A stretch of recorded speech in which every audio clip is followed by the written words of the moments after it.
শাস্ত্রে যে ভক্তির কথা উল্লেখ করেছেন সেটা এখন দেখাচ্ছেন। প্রত্যেক শাস্ত্রে ভক্তির কথা উল্লেখ করেছেন, কিন্তু অত্যন্ত গোপন ভাবে ভিতরে রেখেছেন। কোন শাস্ত্রে প্রমাণ দিলেন? স্কন্দ পুরাণ। স্কন্দ পুরাণ ব্রহ্ম নারদ সংবাদে সংসারস্মিন মহাঘোরে জন্ম মৃত্যু সমাকুলে পূজনং বাসুদেবস্য তারকং বাদিভি। যে সংসার সমুদ্র মহাঘোর, সংসারে যে সমুদ্রের তরঙ্গ, বিভিন্ন প্রকার হাঙ্গর কুমির কত রকম জন্তু, অর্থাৎ কাম ক্রোধ লোভ মোহ, এরা সবাই তিমিঙ্গিল, কেউ হাঙ্গর গিলি খেয়ে নেবে একবারে। জন্ম মৃত্যু সমাকুলে, জন্ম মরণের যে প্রবাহ, একমাত্র পূজনং বাসুদেবস্য, ভগবানের ভজন করলে, ভগবানের ভজন করলে, পূজা করলে এই সংসার থেকে উদ্ধার পাবেন। তার রকম তিনিই পারেন। মায়ামেতাং তরন্তিতে, মার হাত থেকে একমাত্র ভগবানই আপনাকে উদ্ধার করতে পারেন। তার রকম তত্রাপ্য অন্যয়েন, সমস্ত শাস্ত্রের যে একটা প্রমাণ দিলেন। সমস্ত শাস্ত্রে একই কথা উল্লেখ করেছেন, প্রবৃত্তিরেষা ভূতানাং নিবৃত্ত মহাফলম।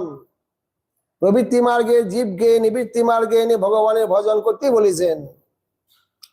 অন্যায় মুখে বলছেন ভগবান ব্রহ্ম কাস্নেনং তদপাদ্যে স্কান্দে লঙ্গে, পদ্মপুরাণে স্কন্দপুরাণে লিঙ্গ পুরাণে আলড্য সর্বশাস্ত্রাণি বিচার্য।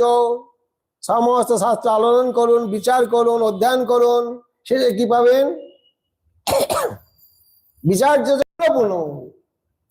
ইদমেকং সুনিষ্পন্নম ধ্যেয়ং নারায়ণম সদা। সমস্ত শাস্ত্র আলোড়ন করে শেষে কি দেখলেন, কি বললেন শাস্ত্র? সমস্ত শাস্ত্র কি বলছেন? ভগবানের ভজন করো, ধ্যেয় নারায়ণম সদা, ভগবানের ধ্যান করুন, ভগবানের পূজা করুন, ভগবানের ভজন করুন, তাহলেই শান্তি পাবেন, সংসার মুক্ত হয়ে যাবে। সকলে একই কথা, ব্যতিরেক মুখে বলছেন। পারং গতপি বেদানাং সর্বশাস্ত্রবিদ, যদি যৌন সর্বেশ্বরে ভক্তস্তৎ বিদ্যাং পুরুষোত্তম। মহাপণ্ডিত, কেমন পণ্ডিত? পারং গতপি সর্ববেদানাম, একদম বেদজ্ঞ পণ্ডিত, বেদের পরপারে চলে গেছেন, এত একদম মানে ঠোঁটস্থ সব। সর্বশাস্ত্রবিদ, বেদবিদ, সর্বশাস্ত্রবিদ, খুব বড় পণ্ডিত। লক্ষ লক্ষ লোক আপনার শ্রোতা হয়ে যাচ্ছে, এত শাস্ত্র জ্ঞান অর্জন করেছেন। কিন্তু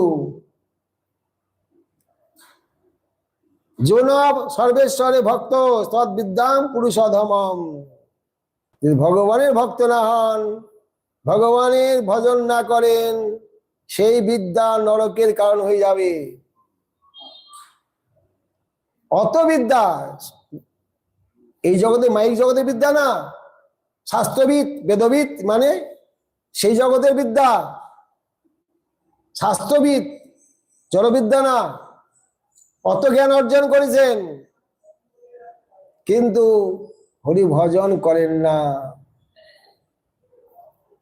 উপাধির ব্যাধিস্যা যদি বিদ্যা নবিদ্যতে,